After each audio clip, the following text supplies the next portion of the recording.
தியானிக்க போகிறோம். எலிசாவை குறித்து நமக்கு தெரியும், பழைய ஏற்பாட்டில் வாழ்ந்த ஒரு மிகப்பெரிய பரிசுத்தவான். அவரை குறித்து தான் நம்ம தியானிக்க போகிறோம். எலிசா வேறு, எலியா வேறு. கொஞ்சம் பேர் என்ன போட்டு குறைப்பாங்க. எலியா என்பது சீனியர், எலிசா ஜூனியர். எலியா குருனா இவர் சிஷியர், எலிசா சிஷியர். இந்த எலிசாவை தான் நம்ம தியானம் செய்ய போகிறோம். அவருடைய வாழ்க்கையிலிருந்து கர்த்தர் நமக்கு சில காரியங்களை கற்றுத் தருவாராங்க. முதலாவது, இது எலிசாவை குறித்து நம்ம எது படிக்கலாம் அப்படின்னா 1 ராஜாக்கள் 19ஆம் அதிகாரம் 16வது வசனத்தில் இருந்து 2 ராஜாக்கள் 13ஆம் அதிகாரம் 20வது வசனம் வரைக்கும் இது எலிசாவை குறித்து நம்ம படிக்க முடியும். இது எலிசா அப்படிங்கிற இந்த எபிரேய பெயரை 3 பிரிவா பிரிக்கிறாங்க. எல்-இ-சா அப்படின்னு 3 பிரிவா பிரிக்கிறாங்க. அது ஒரே பேர் நம்ம எலிசா அப்படின்னாலும் 3 பிரிவாக பிரிக்க முடியும். எலிசா அப்படிங்கிறது இந்த பேருக்கு என்ன பொருள் அப்படின்னா, ஆண்டவர் என்னுடைய ரட்சகர் அப்படின்னு பொருள்.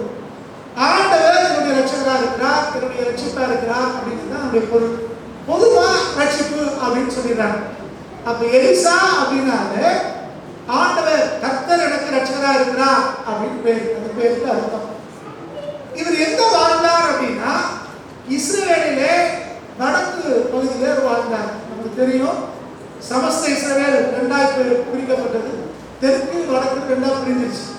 இந்த வடக்கு பகுதியிலே வாழ்ந்தவர் தான் இந்த எலிசா வாழ்ந்தார். இவர் வாழ்ந்த காலத்திலே வாழ்ந்த சமகாலத்தவர் அப்படின்னா எலியா தீர்க்கதரிசி. எலியா தான் இந்த எலிசாவை உருவாக்கினார். அப்புறம் ஆகாப் ராஜாவும் அவர் மனைவியாக இயேசுவேலும் இவங்க காலத்துல தான் வாழ்ந்தாங்க. இவர் அவங்களோட நமக்கு தெரியும், அந்த நாட்களில் வாழ்ந்து கொண்டிருந்தாங்க. எகு என்பவரும் இவருடைய ஒரு சமகாலத்தவர். இவரை தீர்க்கதரிசியாக எலியா பிரதிஷ்டப்படும் போது எகுவையும் ராஜஸ்தானத்திலே அன்னைக்கு அவங்க பிரதிஷ்டை செய்தார் என்று நமக்கு தெரியும். இவரை குறித்து புதிய ஏற்பாட்டிலே சொல்லப்பட்ட முக்கியமான காரியம் என்ன, பல காரியங்கள் சொல்லியிருக்குது. அந்த ஒரு காரியம் என்ன அப்படின்னா, லூக்கா 4ஆம் அதிகாரம் 27 வாசிக்கும் போது இந்த எலிசா வாழ்ந்த காலத்திலே அநேக குஷ்டரோகிகள் இருந்ததாக வேதம் சொல்கிறது. அநேக குஷ்டரோகிகள் வாழ்ந்து கொண்டிருந்தாங்க. அப்ப எப்படி நம்ம ஒரு 4 வருடங்களுக்கு முன்னால எங்க பார்த்தாலும் கொரோனா பயந்து ஒழிஞ்சு கிடந்தோமோ, அது போல எலிசா காலத்திலையும் எங்க பார்த்தாலும் குஷ்டரோகிகள் பொறுமையாளிகள் பெருத்திருந்திருக்கிறார். அவங்க வெளியே வர்றதுதான் ரொம்ப கஷ்டம், பயந்து கொண்டிருந்த ஒரு காலகட்டம். அந்த நாட்களிலே தொழுநோயாளிகள் அப்படின்னு சொன்னா அவங்க ஊரை விட்டு ஒதுக்கி வைக்கப்படுவாங்க. அவங்க சபிக்கப்பட்டவர்கள் சொல்லி ஒதுக்கி வச்சிருவாங்க. அவங்க யாரு கண்ணையும் படக்கூடாது. அந்த நோய் வந்தவர்களுடைய உறவுகள் மாத்திரம் அவங்க சாப்பாடு கொடுப்பாங்க. சாப்பாடு எப்படின்னா, வீட்டில் வச்சு கொடுக்க மாட்டாங்க, 4 பேருக்கு முன்னால கொடுக்க மாட்டாங்க. அவர் காடுகள்ல வனாந்திரங்கள்ல அவங்க இருக்கணும். இவங்க கொண்டு போய் ஒரு இடத்துல குறிப்பிட்ட இடத்துல வச்சிருவாங்க. அவங்க வந்து சாப்பாடு எடுத்துட்டு போயிடுவாங்க. அப்படிதான் அந்த வாழ்க்கை இருந்தது. அது மாத்திரமல்ல, அந்த தொழுநோயாளிகள் வருகிற வேலையிலே யாராவது எதிர்கொண்டு வர்ற மாதிரி தெரிஞ்சுன்னா அவங்க 2 கையும் தூக்கி தலை மேல வச்சுக்கிட்டு அவங்க தீண்டு சத்தம் போடுவாங்க. அப்படி சத்தத்தை கேட்டவொடனே ஒதுக்கி போயிடுவாங்க. வழியிலே தொழுநோயாளி வர்றாங்க அப்படின்னு ஒதுக்கி போயிடுவாங்க. அப்படிப்பட்ட ஒரு காலகட்டத்தில் தான் இந்த எலிசா வாழ்ந்தார் அப்படின்னு இந்த சூழல் நீங்க புரிந்து கொள்ளலாம். சரியா? இது அவருடைய வாழ்ந்த காலகட்டம். இன்னும் அவருடைய பின்னணி குறித்து நம்ம தெரிந்து கொள்ளணும் அப்படின்னா, இவர் தேவனாலே தெரிந்து கொள்ளப்பட்ட ஒரு மனுஷன். நீங்க 1 ராஜாக்கள் 19ஆம் அதிகாரம் 16வது வசனத்தை நீங்க வாசிக்கும் போது அங்க வேதம் சொல்கிறது, ஆண்டவர் எலியாவை அழைத்து, நீ போய் உன்னுடைய ஸ்தானத்திலே, தீர்க்கதரிசியா இருக்கிற உன்னுடைய ஸ்தானத்திலே எலிசாவை அபிஷேகம் பண்ணு, ஏற்படுத்து என்று சொல்லி அனுப்பிவிக்கிறார். அப்ப எலிசா என்பவர் சாதாரணமாய் மாம்ச பிரகாரமாய் எலியாவால் ஏற்படுத்தப்பட்டவர் அல்ல. தேவனுடைய தீர்மானத்தின்படி, தேவனுடைய திட்டத்தின்படி, தேவனாலே, தேவ மனுஷனாலே அவருடைய ஸ்தானத்திலே தீர்க்கதரிசியாக ஏற்படுத்தப்பட்டவர் தான் இந்த எலிசா. ரொம்ப முக்கியமான ஒரு நபர்.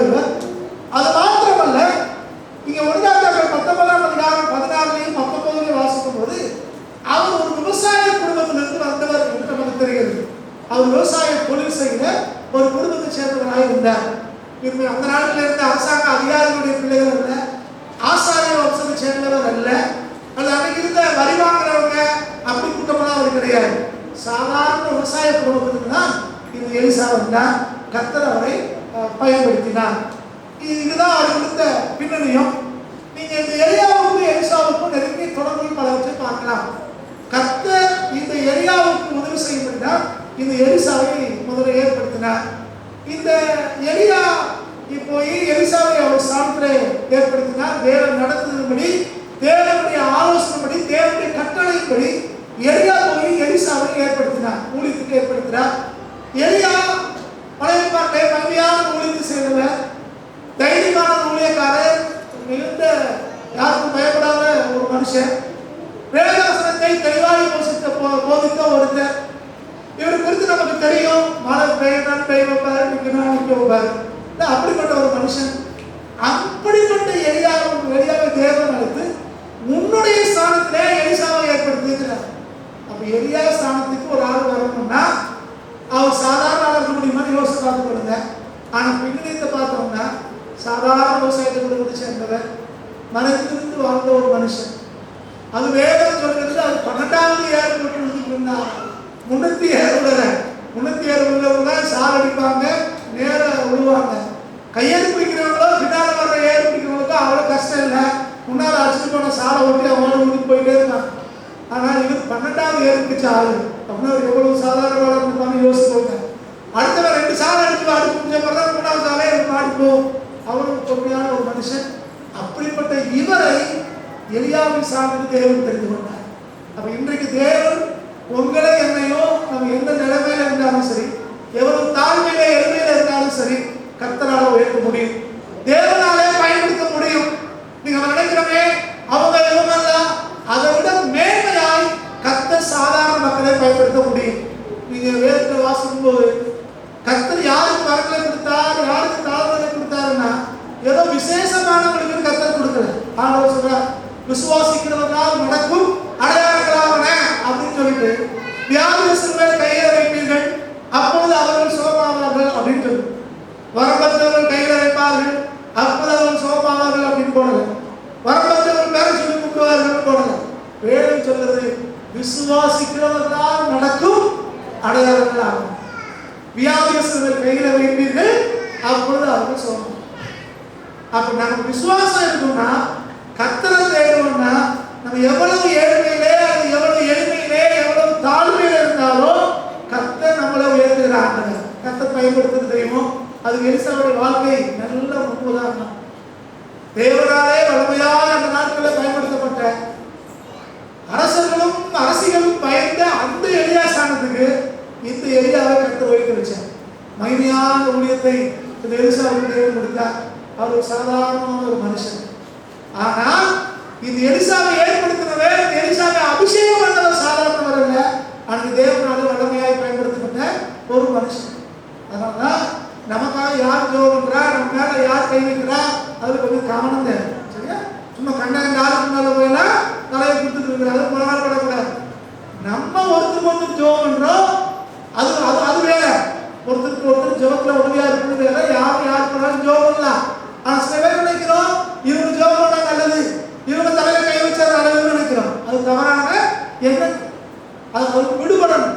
கர்த்தர் நம்ம ஒவ்வொருவரையும் தேவனாலே பயன்படுத்த முடியும். இல்ல நீங்க டிவியில வர ஆளுங்கெல்லாம் பார்த்துட்டு கொஞ்சம் பேர் அப்படி உட்கார இலக்கரிச்சு போயிடும். டிவிலாம் அதுக்கு நாடகம் என்பதே மறந்துடக்கூடாது. புரியுதா? டிவியில வர்றது என்னது? அது ஒரு நாடகம். அது நான் எந்த நாடகம் சொல்றேன்னு உங்களுக்கு புரியும்னு நினைக்கிறேன். இல்ல அதாவது இப்படி கேமராவுக்கு முன்னாலே லைவா ஓடிக்கிட்டு இருக்குது. இது வேற. இது வந்து பிரசங்கிக்கிறதே ரெக்கார்ட் பண்றோம் நம்மளுடைய பிரோஜனத்துக்காக. ஆனா டிவியில பேசுறது என்னது? அது நடிச்சு பேசுற ஒன்று. எப்படி சினிமா எடுக்கிறாங்களோ அந்த மாதிரி தான் நிறைய இதுல வருது, டிவியில செய்தி வருது. அதை கேட்டுட்டு அதை நீங்க தவறாக புரிந்து கொள்ளக்கூடாது. அது ஒரு நாடகம். 1 மணி நேரம் ஓடுனா 1 மணி நேரம் ஓடும், 1 மணி நேரம் பாட்டுனா 1 மணி நேரம் பாட்டுக்கணும். அது நாடகம். ஆனா அவர்களை விட பல மடங்கு தேவன் உங்களை என்னை பயன்படுத்த முடியும். அது புரியுதா? அவங்க சும்மா ரெக்கார்டிங் உட்காந்து பேசி ரெக்கார்டிங் பண்ற ஆட்கள் தான் டிவியில வர்றாங்க. ஆனா நீங்கள் நான் அப்படி இல்லை. சமூகத்திலே மக்கள் மத்தியில வாழ்ந்து இருக்கிறோம். இங்கே நடைமுறையிலே நம்ம கத்தடி வார்த்தை மற்றவங்களோட பகிர்ந்து கொள்ள வேண்டும் இருக்கிறோம். நமக்கு அவங்களுக்கு வித்தியாசம் இருக்கு. டிவியில சொல்றதா நீங்க நம்பக்கூடாது. சரியா? டிவியில சொல்றது அது அவங்க கேமராக்கு முன்னால உட்காந்துட்டு பேசுறது, ஏசிக்குள்ள உட்காந்துட்டு பேசுறது.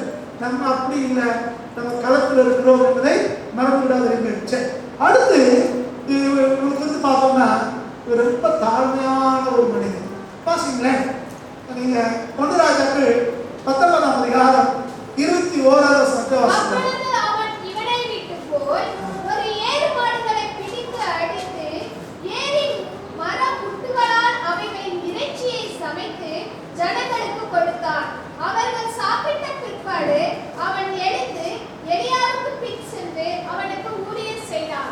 அடுத்து இன்னொரு வாசிங்க. 2 ராஜாக்கள் 3ஆம் அதிகாரம் 11வது வசனம். அப்பொழுது யோசபாத் நாம் கர்த்தரிடத்தில் விசாரிக்கும்படி கர்த்தருடைய தீர்க்கதரிசி ஒருவரோ இங்கே இல்லையா என்று கேட்டதற்கு எலியாவின் கைக்குள் தண்ணீர் கைகளுக்கு தண்ணீர் வார்த்த சாப்பாத்தின் குமாரனாகிய எலிசா இங்கே இருக்கிறான் என்று இஸ்ரவேல் ராஜாவின் ஊழியக்காரரில் ஒருவன் மறுமொழியாக சொன்னான். எலியாவை தேவன் அழைச்சு எலிசாவை பிரதிஷ்டை பண்ண சொல்றாரு. நீங்க அதோட வாசிங்க, அப்பதான் உங்களுக்கு புரியும். 19ஆம் அதிகாரம் 21 திரும்ப வாசிங்க. 1 ராஜாக்கள் 19:23. அப்பொழுது அவர் இவனை விட்டு போய் ஓர் ஏர்மாடுகளை பிடித்து அடித்து ஏரின் மரமுட்டுகளால் அவைகளின் இறைச்சியை சமைத்து. சரி போதும். அதாவது கவனிக்க வேண்டியது என்னன்னா, கர்த்தர் எலியாவை கூப்பிட்டார், எதுவும் பிரதிஷ்டை பண்ணு, ஓசானத்துல எலிசாவை பிரதிஷ்டை பண்ண அனுப்பி விட்டாரு. எலிசாவை தேடி எலியா வருகிறார். அவர் வயக்காட்டில் 12வது ஏர் குட்டி விழுந்து கொண்டிருக்கிறார். இப்ப எலியா வந்து தம்முடைய சாமியை அவர் மேல போட்டு பாப்பா அவங்க ஆண்டை ஊழியத்துக்கு வைக்கிறாரு அப்படின்னு அவரை கூப்பிடுறார். அவரை ஊழியத்துக்கு அழைச்சு அவரை பிரதிஷ்டை பண்றார். இவரை குறித்து நீ வேலைன்னு சொல்கிறது முதல் காரியம், நீ ஊழியத்துக்கு வா கர்த்தர் அழைக்கார் அப்படின்னு சொன்ன மாத்திரத்துல நான் சொல்றது எழுத்தும்படி அப்படியே அவர் சொல்லலை. சரியா அதை சொல்றேன். நீ ஊழியத்துக்கு வா அப்படின்னு கூப்பிட்ட உடனே இது எலிசா செஞ்ச வேலை என்னன்னா, முதல்ல என்ன செஞ்சாரா, மாட்டை அடிச்சாருன்னா பிடித்து அடித்து சமைச்சாரு. எதை வச்சு சமைச்சாரு? ஏன் கலப்பை வச்சு சமைச்சாரு. நல்லா கவனிக்கணும். இவர் என்ன வேலை செய்யறாரு? உழுதுட்டு இருக்கிறாரு. மாட்டை மூட்டி ஏறு உழுதுட்டு இருக்காரு. 12வது ஏறு உழுதுட்டு இருக்காரு. நல்லா யோசிக்கணும். 12வது ஏறு, முதல்ல 11வது ஏறு போயிட்டு இருக்கு. இது பார்க்கறதுக்கு எப்படி தோணும்? நம்மளை இன்னைக்கு முன்னூத்தி ஏறு கூட குறையும் தெரியல, சாத கண்காணிக்கமா செய்யணுமா பல கேள்வி இருக்கு. அவங்க வேற. ஆனா இப்ப கர்த்தர் தெரிந்து கொண்ட மாத்திரத்துல அவர் வாழ்வுக்கு ஆதாரமாக இருக்கிற அந்த மாட்டை அடிச்சு அதை சமைச்சு அதுவும் அந்த கலப்பையினால வேக வச்சு அது எல்லாருக்கும் சாப்பாடு கொடுத்துட்டாரு. நம்ம என்ன அர்த்தம்? இது தேவன் என்ன அழைச்சிட்டாரு, திரும்ப என்ன செய்ய மாட்டேன் கூட வரப்போறது இல்லை அப்படின்னு அவர் தீர்மானிக்கணும். இந்த ஒரு சம்பவத்தை வச்சுட்டு இருக்கிற வேலையை விட்டு ஏதாவது ஊழியம் வந்துடணும் அப்படின்னு நினைக்கிறாரு. அதாவது நான் சொல்றவங்க எழுது முழு நேர ஊழியம் அப்படின்னு. நீங்க தவறான சில எண்ணங்கள் இருக்கு. நீங்க பைபிள் ஆராய்ச்சி படிச்சீங்கன்னா 2 விதமாய் ஊழியம் செய்யறத பார்க்கணும். கால அளவுல தொழில் அடிப்படையில். வேதத்தின் அடிப்படையில் பார்த்தோம் அப்படின்னா, ஆண்டவர் அழைச்சவனே மீன் வலையோடு வந்தவங்களும் உண்டு, வலையை விட்டுட்டு வந்தவங்களும். பேர் மாதிரி ஆளுங்க என்ன செஞ்சாங்கன்னா, ஆண்டவர் இஸ்ரவேலை அடிச்சிட்டாங்கன்னு சொன்ன உடனே விட்டு வந்து வலையை தேடி போயிட்டாங்க. வாங்க திரும்ப மீன் பிடிக்க போவோம், ஆண்டவர் சுருள் அடிச்சிட்டாங்க அவர் பின்மாற்றத்தில் அவர் போனார். அப்ப அதோட மாத்திரமல்ல, அவரோடு சேர்ந்த ஒரு கூட்டமும் பின்மாற்றத்தில் போச்சு. நம்ம பலடிக்கு மீன் பிடிக்க போயிடுவோம் அப்படின்னு ஒரு கூட்டம் போச்சு. அது பின்மாற்றம். ஆனா வேலை செய்து கொண்டே ஊழியர் ஒரு கூட்டமும் இருக்கு. பைபிள் நீங்க பைபிள் ஆராய்ச்சி பார்த்தீங்கன்னா, ஆதியாகமத்திலிருந்து வெளிப்படுத்தின விசேஷம் வரைக்கும் வாசிக்கும் போது என்னுடைய அறிவு கெட்டிய வரை முழு நேரமாக ஊழியம் செய்கிறவங்களை விட ஒரு தொழில் செய்து கொண்டு ஊழியம் செய்யறது தான் அதிகம். புரிய ஆண்டவருக்கு அடுத்து அதிகமாய் பெரிய அளவில் பயன்படுத்தப்பட்டவே ஊழியம் செய்தவர் பவுலடியார் தான். அவரே சொல்லிதான் தன் சொந்த கையினால வேலை செஞ்சிருக்கிறார். அடுத்தவங்களுக்கு கஷ்டம் கொடுக்காம நான் ஊழியம் செய்கிறேன். அதனால எலிசா செஞ்சார், அதனால என் வாழ்க்கைக்கு ஆதாரமாக இருக்கிற எல்லாத்தையும் நான் முடிச்சு வச்சுக்கிட்டா நான் அதெல்லாம் ஒண்ணுமில்லாம ஆக்கிட்டு நான் வந்து ஊழித்து வர போறேன், முழுசா அப்படியே விட்டுட்டு வருவேன் அப்படிங்கிறது இல்லை.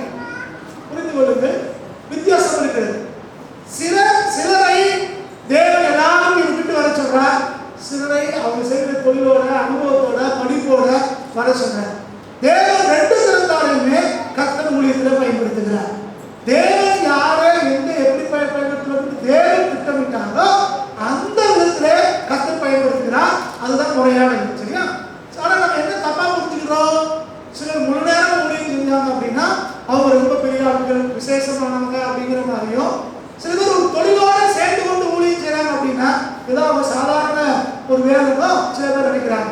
அப்படி இல்லை, வேறு வித்தியாசமாய் கர்த்தர் ஒவ்வொருவரையும் அவர் பயன்படுத்த கர்த்தர். சரி, இப்போ இவரை குறித்த அறிமுகம் என்ன சொல்றாங்கன்னா, இந்த யாராவது ஊழியக்காரர் இருக்காங்களா அப்படின்னு கேட்கும்போது அதை வந்து சொல்றாங்க, இங்க ஒரு ஊழியக்காரர் இருக்கிறார் எலிசா அப்படின்னு சொல்லாம ஒரு வார்த்தையை சொல்றாங்க, எலியாவின் கைகளுக்கு தண்ணீர் வார்த்த எலிசா. அவங்க அப்பா வேற சேர்த்து சொல்றாங்க, அது இருக்கட்டும். எலிசா நல்லா கவனிக்கணும்.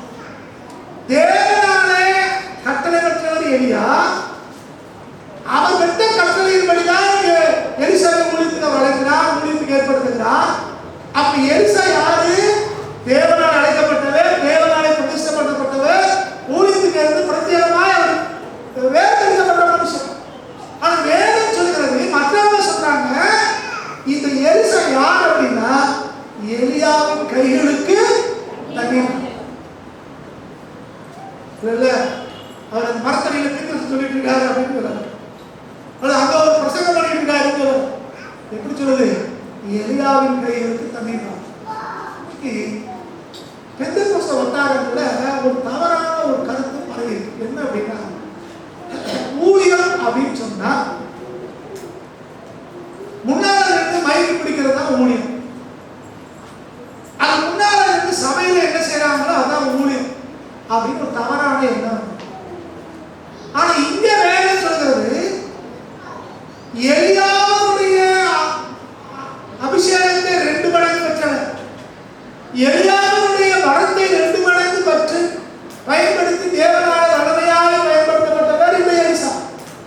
ஆனா இந்த எலிசா செஞ்ச ஊழியம் என்னன்னா, எலியாவின் கைகளுக்கு தண்ணீர் பணிவிட செஞ்சார். பணிவிட செய்யறதுனா எனக்கு பெரிய ஒரு ஊழியமாவே அது தெரியும். இன்னைக்கு சர்ச்சுக்கு வர்றோம், குப்பையா கிடக்கு, ஒரு பெரும்பாலெடுத்து பெருப்போங்கிற எண்ணம் நிறைய பேருக்கு என்ன யோசனம்? அது யாராவது செய்யணும். நம்ம என்ன செய்யணும்? நம்ம அப்படியே உட்காந்துட்டு அப்படியே சமையல் வேலை நடக்கு, ஒரு 4 பேரா சமைச்சு கிடக்காங்களே, எனக்காவது நம்ம போவோம் அப்படின்னு நம்ம யோசிக்கணுமா? அது சாப்பிட்டு முடிச்சா பிறகு பாத்திரங்களை கழுவுறாங்களே செய்வோம்னு எல்லாரும் யோசிக்கணுமா? நமக்கு என்ன வருது? அது யாராவது செய்யணும் அப்படின்னா கர்த்தர் அப்படிதான் பார்ப்பாரு. எப்படி பார்ப்பாரு? நம்ம யாராவது ஆசீர்வதிக்கலாம், புரிந்து கொள்ளணும். உண்மையாய் தேவனாலே அழைக்கப்பட்டவர்கள் பணிவிட ஊழியத்துக்கு முன்னாடி தேவனாலே தெரிந்து கொள்ளப்பட்டு, தேவனாலே ஆசீர்வாதம் பெற்றவர், தேவனால் அழைக்கப்பட்டவர், தேவனால் அபிஷேகம் பண்ணப்பட்டவர், தேவ மனுஷனால ஏற்படுத்தப்பட்டவர் யாரு? இது எலிசா. அவர் செஞ்ச வேலையை என்னதானா? கைகளுக்கு தண்ணீர் ஊற்ற. அது என்ன இருக்கும்? கைகளுக்கு தண்ணீர் எப்போ ஊற்றுவாங்க? இன்னும் சாப்பிடும் போது கைகளை தண்ணி ஊற்றுவோம், வெளியில போயிட்டு வந்தா முகங்கால கழுவுறதுக்கு தண்ணி ஊற்றுவோம். அந்த நாட்கள்ல குருவுக்கு சீசர்கள் தண்ணீரை ஊற்றுறாங்கன்னா எதுக்காக ஊற்றுவாங்கன்னா, எல்லாமே அவங்கதான் சீசர்கள் தான் அவர் பணிவிடை செய்வாங்க. இது பணிவிடை செய்தார் அப்படிங்கிறத காட்டுறதுக்காக. அப்ப எலிசா ஆரம்பத்தில் செய்த ஊழியம் என்ன ஊழியம்? பணிவிடை ஊழியம். நம்மளை பலர் விரும்பாத ஒரு ஊழியம், பலர் சாதாரணமா நினைக்கிற ஒரு ஊழியம். இந்த பணிவிடை ஊழியத்தை செய்ததுனாலதான், எலியாவுக்கு செய்ததுனாலதான் எலியா ஸ்தானத்துல கர்த்தர் அவரை கொண்டு வர. எலியாவை கொடுத்த அதே வரத்தை 2 மடங்கு திருப்பி இந்த எலிசாவுக்கு ஆர்டர் கொடுத்தார். தேவனால அழைக்கப்பட்டவர்கள், தேவனால அபிஷேகம் பண்ணப்பட்டவர்களுக்குள்ள இந்த தாழ்வையும் இந்த பணிவிடையும் தன்னால யாரும் சொல்லிக் கொடுத்ததான் செய்ய மாட்டாங்க. இல்ல நம்ம இந்த வேலையெல்லாம் செய்ய முடியாது, அதை செய்ய முடியாது, இதை செய்ய முடியாது அப்படின்னு நம்ம யோசிக்கிறோம் அப்படின்னா, நம்ம இன்னும் கர்த்தரை அறிய வேண்டிய பிரகாரமா நம்ம அறிந்து கொண்டது. வேதம் சொல்கிறது, நம்முடைய ஆண்டவராக இயேசு கிறிஸ்துவை சர்வ வல்லமையுள்ள தேவனை வானமும் பூமியும் படைச்சுகிறது குறித்து வேதம் சொல்கிறது. அவர் சொல்றார், நான் ஊழியம் கொள்ளும்படி வராமல் சொல்றது யாரு? தேவகுமாரன் சொல்றார். நான் ஊழியம் கொள்ளும்படி வராமல் ஊழியம் செய்யும்படி வந்தேன் அப்படின்னு. இன்னைக்கு நமக்கு என்ன தேவை? இந்த பணிகளின் ஆவி நமக்கு இந்த செருடன் விட்டுமே வேலை செய்யணும், மற்றவங்களுக்கு உதவி செய்யணும், இந்த மனநிலை நமக்கு. நம்முடைய ஆண்டவர் தான் எனக்கு தெரிந்து ஒரு தலைவனுக்கு நல்ல ஒரு முன்னுதாரணம் அப்படி ஆண்டவர் தான். அவரை மாதிரி ஒரு தலைவனா உலகம் நீங்க பார்க்கவே முடியாது. அவருடைய வியூவம், அவருடைய ஸ்ட்ராட்டஜி, அவருடைய நடைமுறை, அவர் செயலாற்றிய விதம், மற்றவங்களை பழகிக்கிறது, பயிற்சிக்கிறது, பயன்படுத்துறது, அவரை மாதிரி ஒரு சிறந்த தலைவர் உலகத்தில் யாரும். ஆனால் அவருடைய தலைமைத்துவம் எப்படி இருந்துச்சுன்னா ஒரு வேலைக்காரருடைய தலைமைத்துவத்தை போல இருந்துச்சு. அடிமைகள் செய்த வேலையெல்லாம் ஆண்டவர் செஞ்சார். சீசர்களுக்கு கூட்டி பாதங்களை கழுவினார். அழகு எடுக்கிறார். நீங்க எங்க பாதத்தை கழுவுறா? நீங்க தலைவர் ஆயிடுச்சு, நீங்க ஆண்டவர் ஆயிடுச்சு, நீங்க எப்படி எங்க பாதத்தை கழுவுது? அவர் சொல்ற எனக்கு இப்ப இடம் கொடு அப்படின்னு. இது நீங்களும் செய்யுங்க. எலிசாவுடைய வாழ்க்கை அப்படின்னு வரும்போது அந்த பணிவிடை ஆவி இருக்கு, அது நமக்கு தேவை என்பதை புரிந்து. யார் அந்த தாழ்மையோடு எளிமையோடு பணிவிடை செய்றவங்களா இருக்காங்களோ அவர்களை தேவன் உயர்த்துகிறார். எலியா ஸ்தானத்துக்கு எலிசா உயர்த்தப்பட்டாருன்னா இவர் அந்த பணிவிடையை செய்தார், அதனால கர்த்தர் உயர்த்தார். எலிசா அப்படின்னு நம்ம கற்றுக்கொள்ள வேண்டிய முதல் காரியம் இது. சரியா? அடுத்து இந்த இந்த எலிசாவை குறித்து நம்ம பார்த்தோம் அப்படின்னா இவர் என்ன விரும்பினார்? எலியாவுடைய வழித்தோன்றலாக மாறணும். எலியாவுக்கு அடுத்து நான் தான் அப்படின்னு. ஏன் அப்படின்னா இவர் எலியா கூடவே இருக்கிறாரு. எலியா செய்த காலத்தெல்லாம் பார்த்தாரு. இவருக்குள்ள ஒரு ஆசை வருது, நம்ம குருவை போலயே நம்மளும் மாறணும் அப்படின்னு. நம்ம யாரு கூட பழகிறோமோ அவங்க கூட மாறணும். நான் யாரும் குறை சொல்வதற்கு குற்றங்களுக்கு சொல்லலை, நீங்க புரிந்து கொள்வதற்காக சொல்றேன். ஆங்கிலத்தில் இமிட்டேஷன் வார்த்தை சொல்லுவாங்க, அதே மாதிரி எல்லாருக்கும் இருக்குது. டிசிஎஸ் தினகரன் அப்படின்னு ஒருத்தர் இருந்தார், பெரியவங்களுக்குலாம் தெரியும், ஒரு சகோதரர் டிசிஎஸ் தினகரன் சொல்லுவாங்க. அவர் ஜெபம் பண்ணும்போது இந்த கண்ணாமட்டத்துக்குலாம் மேல ஒரு உருவம், அதை இப்படி இப்படி சொல்லுவார், பார்த்துருக்கீங்க சொல்லுவார். அவர் கூட பழகிறவங்க, அவருக்கு ஊழியத்தை பார்த்தவங்கலாம் ஜெபம் பண்ண அதே மாதிரி இப்படி இப்படிம்பாங்க. அவரை பார்த்து அப்படியே நடிக்கிறது, அப்படி இப்படிம்பாங்க. அது நம்ம ஃபாதர் பெர்மான்ஸ் அவரை பார்த்த அவர் கூடயே இருந்தாங்க, அவரை பழகுனவங்க. அவர் இந்த அங்கி போட்டிருப்பார் ஃபாதர். அப்போ அந்த அங்கி போட்டிருந்ததுனால அந்த அங்கி சொன்னாலும் என்ன செய்யும், அப்படியே கீழே இறங்கும். அவர் அந்த கையை வச்சு தூக்கி விடுவார் இப்படி. இப்போ இருக்கிறதெல்லாம் முன்னாடி அடிக்கடி அந்த ஆலோசிக்கிறாங்க, அந்த அங்கி இறங்கும் போது இதை பார்த்து என்ன மாதிரி சட்டம் போட்டு ஆளுங்களும் இப்படி இப்படிமா அவரை பார்த்து அப்படியே காப்பி அடிக்கிறது. அவர் செய்யறதுனால அப்படியே இன்னும் கொஞ்ச காலம் பார்க்குறேன். நம்ம சகோதரர் மோகன்தாஸ் அவங்க மாதிரியே பேசுறது, நல்ல குரல் நம்ம மாதிரி பேசுவாங்க. ஆனால் மைக்க பிடிச்சவங்க அப்படி அவரை மாதிரியே நான் சொல்லுங்க அவர் தான் வந்துட்டாரோ அப்படின்னு அப்படியெல்லாம் கூட நிறுத்தி நிதானமாக பேசுவாங்க. இது வந்து மனுஷனை காப்பி அடிக்கிறது. இவங்களே இப்படி காப்பி அடிக்கிறாங்க இவங்களை அப்படின்னா மகிமையான ஊழியத்தை செஞ்ச எலிசாவுக்கு நான் சொன்ன ஆசைப்படாதான். ஆனா அவரே மாதிரி நடிக்கிறதுக்கு ஒரு விரும்பல, மாறாக உண்மை வர எனக்கு உண்மை மேல அபிஷேகம் எனக்கு வேணும், உண்மை மாதிரி நான் ஊழியம் செய்யணும். அவர் வேதம் சொல்கிறது அவரே விருப்பங்களையும் செய்திகளையும் உண்டாக்குறார். சில விருப்பங்களை தேவனே நமக்கு உண்டாக்குறார், அது தப்பு இல்லை. ஆசை எல்லா ஆசையும் அழிவுக்கு காரணம் அல்ல. சில ஆசைகள் வாழ்க்கையில் முன்னேறவே முடியாது. சில ஆசை நமக்கு தேவை. கெட்ட ஆசை, பொறாமை, ஆசிரியரான காரியத்தை நமக்கு இருக்கக்கூடாது. வாழ்க்கையில முன்னேறணும், ஆவிக்குரிய காரியங்களை முன்னேறுங்கிறது மற்றவங்களை பார்க்கும்போது நம்மளும் வளரணுங்கிற அந்த உணர்வு நமக்கு தேவை. எலிசாவுக்குள்ள இருந்துச்சு, அவர் விரும்பினார், விருப்பம் அவருக்குள்ள உண்டாச்சு. பின்னால கர்த்தர் அதை அவர் ஏற்படுத்தி கொடுத்தார். அப்ப கர்த்தர் நமக்கு ஒரு வாக்கியை கொடுத்துருப்பாருன்னா அதை கர்த்தர் நமக்கு ஏற்படுத்தி கொடுத்தார். புரியுது? ஆவிக்குரிய காரணங்களை விரும்புறது தப்பு. நம்ம கிறிஸ்தவர்கள ஒரு சின்ன தம்பி அவங்க பெரியவன் ஆயிட்டா, அவங்க சின்ன தம்பி அவங்க அம்மாட்ட சொன்னானா, நான் பாஸ்டா தான் ஆகுறேன் அப்படின்னாடா. அம்மா சந்தோஷம் பரவாயில்லையே. எதுக்குடா அப்படின்னா, பாஸ்டர் மாதிரியே நான் காணிக்கை எண்ணி உனக்கு கொடுப்பேன் அப்படின்னா. எப்படி அவன் காணிக்கை பண்ணி காசு எடுக்கலாம் பார்த்துருக்கான். அதனால சின்ன பையன் அவங்க என்ன எடுத்து யார்கிட்ட கொடுத்துருக்காங்க, வீட்டில் யார்கிட்ட கொடுத்து போறான்னு தெரியல. அதை பார்த்து அவன் என்ன இருக்கான், நானும் பாஸ் ஆக போறேன். எதுக்கு? காணிக்கை பணத்தை எண்ணி ஓட்ட கொடுக்கறதுக்கு, அம்மாட்ட கொடுக்கறதுக்கு. அதுக்கு நான் வீட்டாக போறேன். சின்ன பையன் அவன் மாதிரி எல்லாம் தெரியுது.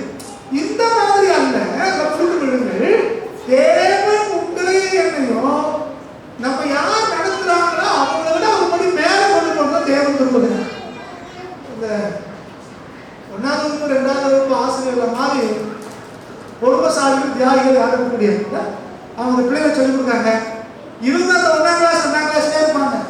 ஆனா அவங்க படிச்சவங்க காலேஜில் ப்ரொஃபஸர் ஆயிடுறாங்க, இன்ஜினியர் ஆயிடுறாங்க, டாக்டர் ஆயிடுறாங்க, கலெக்டர் ஆயிடுறாங்க. பார்த்தீங்களா? இதுதான் உண்மையான அன்புங்கிறது, உண்மையான தியாகங்கிறது.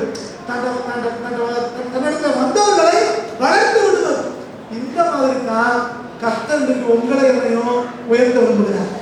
அப்ப நீங்களும் நானும் உண்மையான ஆவிக்குரியவர்களாக இருந்தால் நம்ம நடத்துகிறவர்களை விட நம்ம மேல வர முடியும். கர்த்தர் நம்மளை அந்த அளவுக்கு கர்த்தர் கொண்டு போவார். சரி, அப்ப இந்த எலிசாவுடைய வாழ்க்கை அப்படின்னு 2 பேரும் ஒப்பிட்டு நம்ம பார்த்தோம்னா, இவர் தேவனாலே ஏற்படுத்தப்பட்டு தேவனாலே பயன்படுத்தப்பட்ட ஒரு மனுஷன்.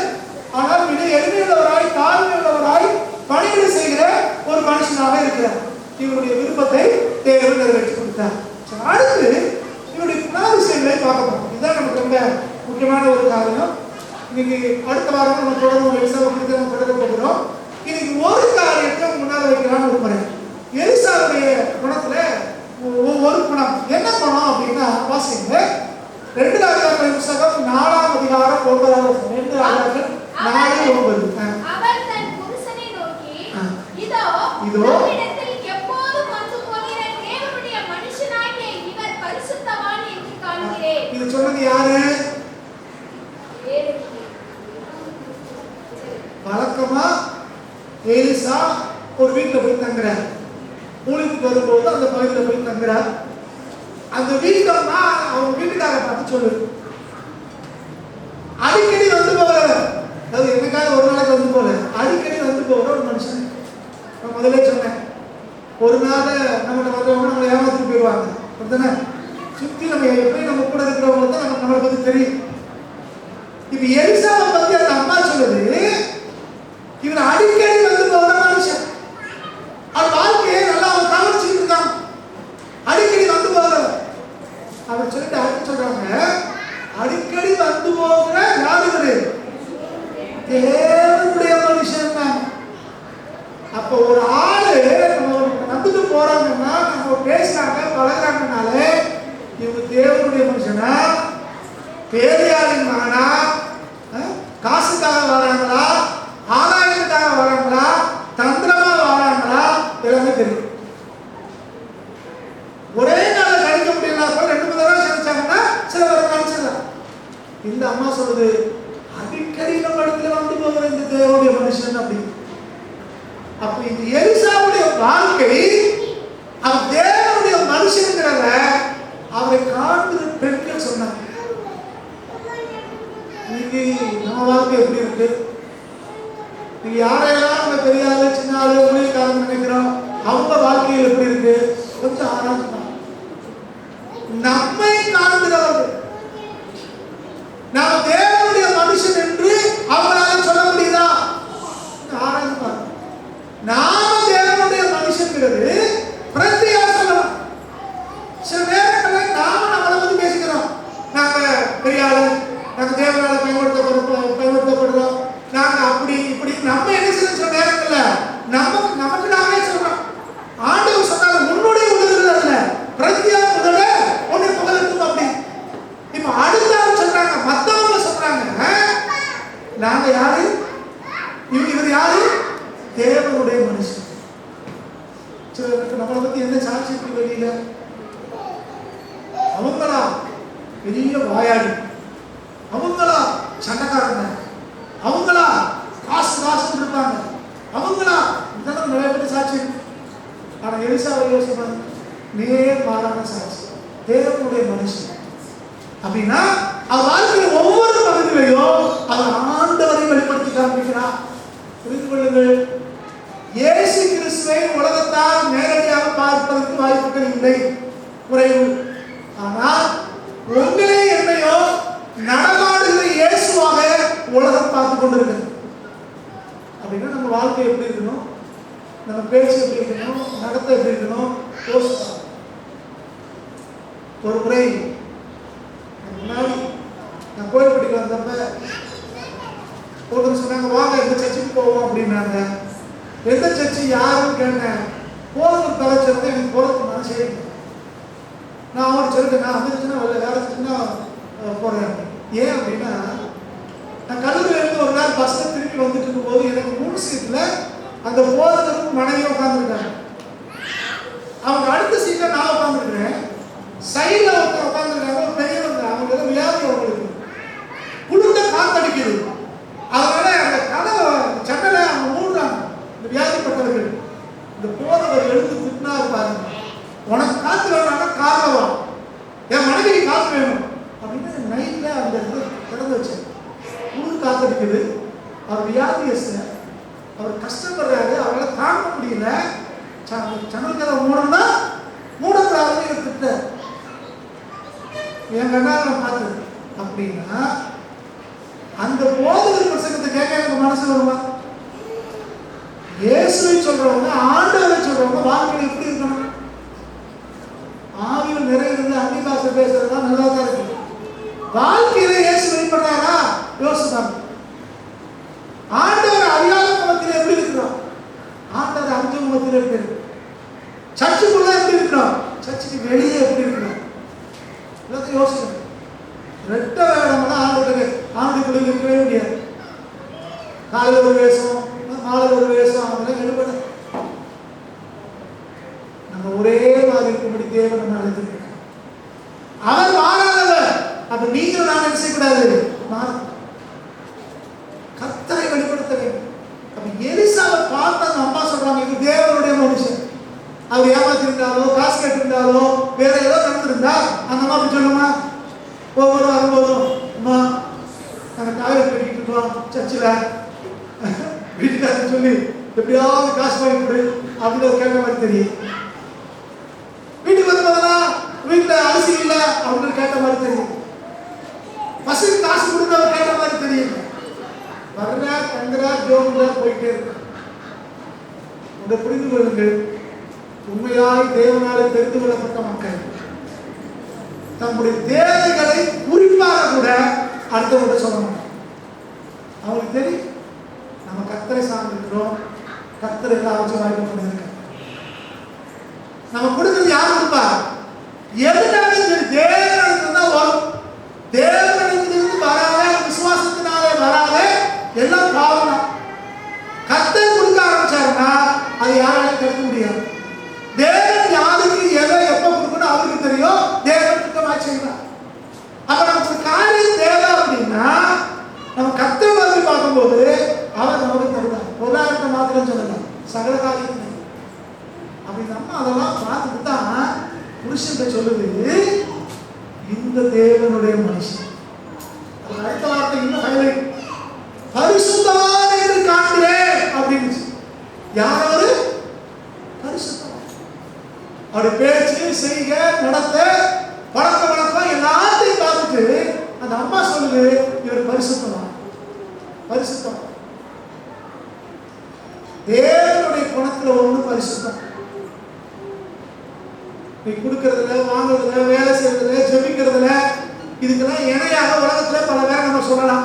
இந்த அவங்கள போல ஜோம் பண்ணுங்க, அவளை போல கொடுங்க, இவங்களை போல வேலை செய்யுங்க, இவங்களை போல உழைங்க, என்ன வேணாலும் சொல்லலாம். ஆனா பரிசுத்தத்துக்கு அடுத்த காரியத்துல கர்த்தர் ஒருத்தருக்கு இணைய அவர் யாரையும் சொல்லவே முடியாது. அதனால ஆண்டவர் சொல்றார், பழைய பாட்டு பேரு மிக்ஸ் பண்றார், நான் பரிசுத்த ஆகவே நீங்களும் பரிசுத்தராக. ஆண்டவர் அந்த பணியை போல நீ பரிசுத்தமாயிரு அப்படின்னு சொல்றாரு. எறும்பை பார்த்து கத்துக்கோ சுறுசுறுப்புக்கு நான் ஆண்டவர் பரிசுத்தத்துக்கு ஒரு ஆளை ஒப்பிட்டு சொல்லவே இல்லை. ஏன்னா எல்லாம் குறைவுள்ளது. ஆனா அவர் சொல்றாரு, நான் பரிசுத்த ஆகவே நீங்களும் பரிசுத்தராக. தேவன் நம்மகிட்ட எதிர்பார்க்கிறது என்னன்னா அவரை போல பரிசுத்தம்.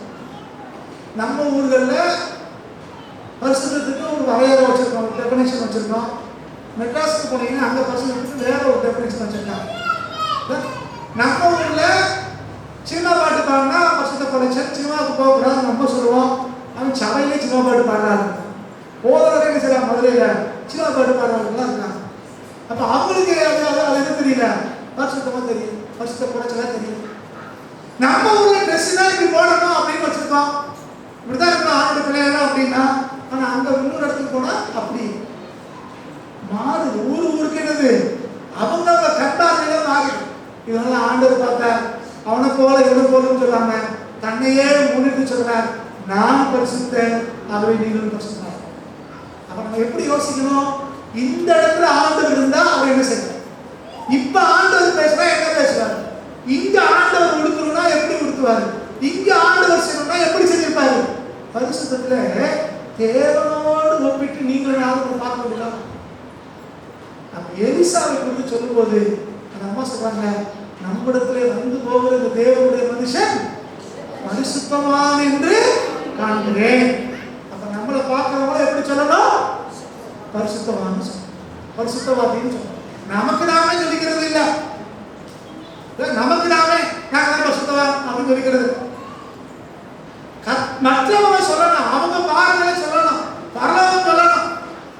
ஆண்டவர் ஞானஸ்நானத்துக்கு கரையில வானத்துக்கு சத்தம் உண்டாகுது, இவருடைய நேசகுமாரன் இவரு பரலோகம் சாட்சி வருது. நமக்கு அடிப்படையிலிருந்தே சாட்சி வர மாட்டேங்குது. ஆண்டவருக்கு எங்க இருந்து வருது, பரலோகத்திலிருந்து வருது சாட்சி. நமக்கு அடிப்படையிலிருந்து சத்தம் வர மாட்டேங்குது. காரணம் என்ன, வீட்டுல அவங்க சாட்சி எப்படி. அப்ப எலிசாவுடைய வாழ்க்கை குணாதிசயம் அப்படின்னு பார்க்கும்போது அவர் தேவனுடைய மனுஷனாக இருந்தார், அவர் பரிசுத்தவானாய்.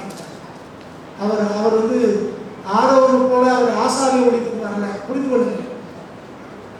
அவர் வந்து ஒரு ஆசாரிய ஊழியர் செய்த ஒரு வம்சத்துல அவர் வரல, ஒரு பெரிய ஊழியக்கார குடும்பத்துல பிறக்கல, அவர் அரச குடும்பத்துல வரல, அன்னைக்கு மந்திரிமார் குடும்பத்திலே வரல, தீர்க்கதரிசி குடும்பத்திலே அவர் வரல, சாதாரண விவசாயியுடைய மகன்.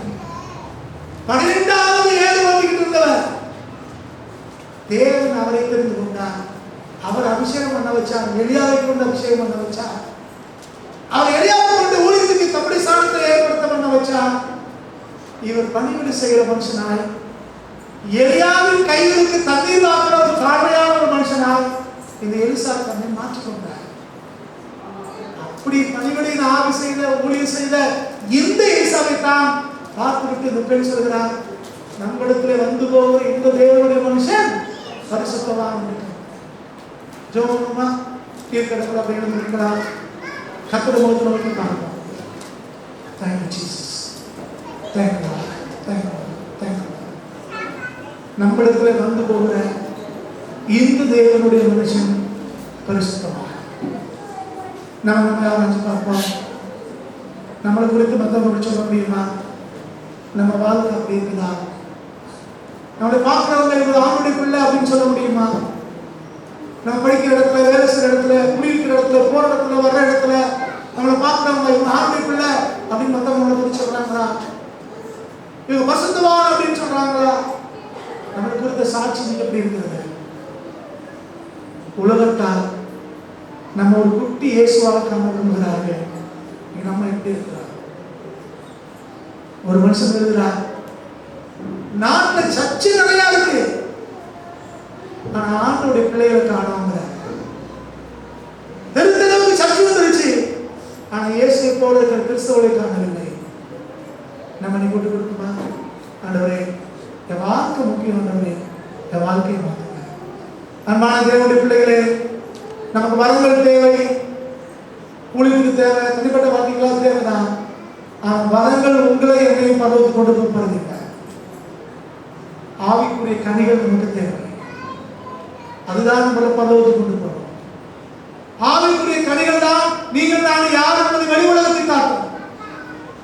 அநேக கத்திற்குள்ள வருவதற்கு, நிலைத்து இருப்பதற்கு ஆவிக்குரிய கனிகளை தான் கத்தர் பயன்படுத்துகிறார் ஒழிய ஆவிக்குரிய வரங்கள் இல்லை. ஆவிக்குரிய வரங்கள் ஒரு டேர்னிங் பாயிண்ட் உருவாக்கி கொடுக்கலாம், அவ்வளவுதான். ஆனா ஆவிக்குரிய வரங்கள் வேத வசனத்தின்படி கர்த்தருடைய கரங்களை அப்படியே போட்டு கொடுப்போமா? ஆண்டவர்கிட்ட சொல்லுவோம், ஆண்டவரே இந்த எலிசாவை போல எங்களை மாற்றினப்பா, எங்கள் வாழ்க்கை எலிசாவை போல மாறிட்டோம். நான் எவ்வளவு தாழ்மை உள்ளவனாக, எவ்வளவு எளிமையான குடும்பத்தை சேர்ந்தவனாக இருந்தாலும் உங்களால் எங்களை பயன்படுத்த முடியும்னு தெரியுமா? உங்களால் எங்களை உயர்த்த முடியும்னு தெரியாது. ஆனால் நீர் எங்களை உயர்த்தணும்னா, எளியவை போல மாற்றணும்னா எங்களுக்குள்ள அந்த பணிபடியின் ஆவி, செர்வன் ஊட்டிகளுக்கு வேணாண்டவே. அந்த தாழ்மை எங்களுக்கு தாங்க, அந்த எளிமை எங்களுக்கு தாங்கப்பா. மற்றவர்களை கனம் பண்ணுகிற, மற்றவர்களுக்கு முன்னாலே எங்களை தாழ்த்துகிற அந்த குணத்தை எங்களுக்கு தாங்க. எனக்குள்ள இருக்கிற தனக்கணம், எங்களுக்குள்ள இருக்கிற பெருமை அதெல்லாம் ஓயக்க மாட்டேங்கிறேன். கத்தத்தை விட்டு கொடுப்போமா? யாராவது 2 பேர் சொல்லுவோமா? சகோதரர் ஒருத்தரும் சகோதரிகள் ஒருத்தரும் கத்தனைக்கு என்னோட பேசிக்கிறான்னு சொல்றவங்க சுருக்கமாக ஒரு 2 பேர் சொல்லுவாங்க.